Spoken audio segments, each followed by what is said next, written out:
எல்லாருக்கும் நமஸ்காரம். நான் ஆம்கிரி சௌந்தரராஜன். நாராயணம் டெய்லி பார்த்துட்டு வரோம்.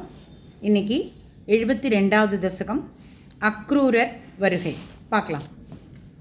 கிருஷ்ணா, பாம்பனை மேல் பள்ளி கொண்ட குருவாயூரப்பா, தாங்கள் கோகுலத்தில் வசித்து வருவதாக ஸ்ரீ நாரதர் கூற கேட்ட கம்சன் மனம் நொந்து தனுர்யாகம் என்னும் ஒரு காரணத்தை காட்டி தங்களை அழைத்து வர எண்ணி காந்தினி என்பவரின் மகளான அக்ரூரரை அனுப்பினான். அந்த அக்ரூரர் தங்கள் திருவடிகளையே சரணமாக பற்றி வெகு காலமாகவே தங்களை காண வேண்டும் என்ற விருப்பம் உடையவராயினும் அரசனான கம்சனிடம் கொண்ட பயத்தினால் தங்களை காணலாம் என்று மனதிலும் நினைக்க முடியாது தவித்தவர். அத்தகைய அவர் இப்பொழுதே அதே அரசனுடைய கட்டளையால் தங்களை தரிசனம் செய்ய ஆவல் கொண்டு மனதில் ஆனந்தத்தின் பூரிப்பை அடைந்தார்.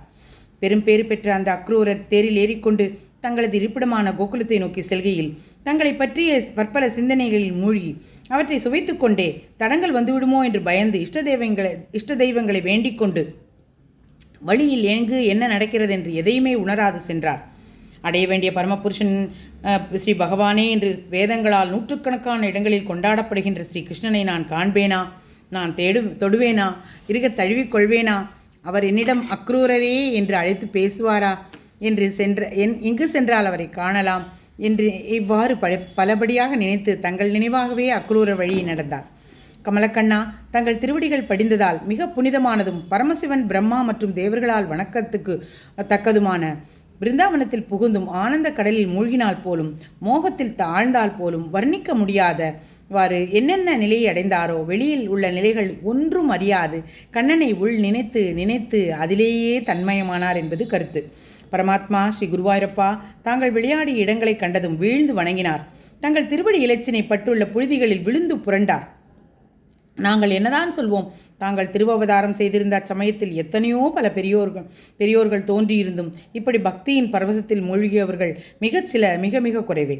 தங்களது திருவிளையாடல்கள் விளங்கும் பாடல்களை கோப்பர்கள் தங்கள் இல்லங்களில் பாட அது அக்ரூருக்கு அமுதினும் இனிமையாக காதுகளில் பரவி நிற்க அவ்வமுதம் தவழ்ந்து வரும் கோப்பர்களின் வீடுகளை கண்டுகொண்டே செவியமுத பெருக்கினால் உந்தி தள்ளப்பட்டதென்று மெதுவாக நடந்து மாலையில் தங்களது திருமாளிகை முன்பு வந்தடைந்தார்.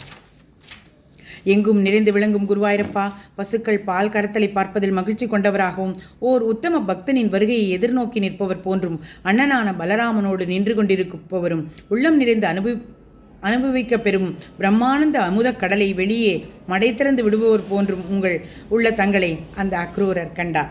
மாலையில் நீராடி தூய்மையான திருமேனியுடன் கண் கவரும் அழகிய மஞ்சள் பட்டும் நீலப்பட்டும் உடுத்தி கவர்ச்சியாக உலகியல் போன்று அதிகமான அணிகலன்கள் அணியாத அதனால் மிக அழகாக விளங்கும் வேடத்துடன் குளிர்ந்த புன்முறுவல் முகத்துடன் உள்ள உங்கள் இருவரையும் அவர் தரிசித்தார்.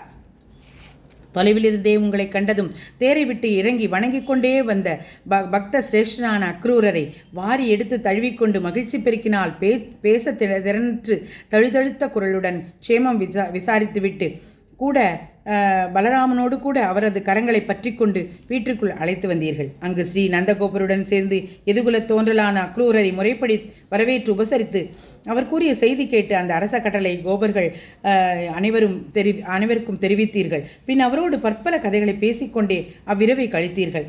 அன்றிரவு கண்ணனை காணாத கோபியர்கள் வஞ்சகனான ஸ்ரீகிருஷ்ணன் சந்திரா வீட்டில் இருப்பானோ, ஒருவேளை சந்திரபாகா வீட்டில் இருப்பானோ, அல்லது ராதையின் வீட்டில் இருப்பானோ என்று மித்திர வித்தையின் வீட்டில் இருப்பானோ, எங்குதான் தங்கியிருப்பான் என்றவாறு அன்றிரவு முழுவதும் தங்களை பற்றிய பெருத்த சிந்தனை கொண்டிருந்தனர். அத்தகைய ஸ்ரீ குருவாயூரப்பா புகழொன்றில்லா அடியேனை காத்தருள வேண்டுகின்றேன் என்று வட்டத்திரி கூறுகிறார். கிருஷ்ணார்ப்பணமஸ்து.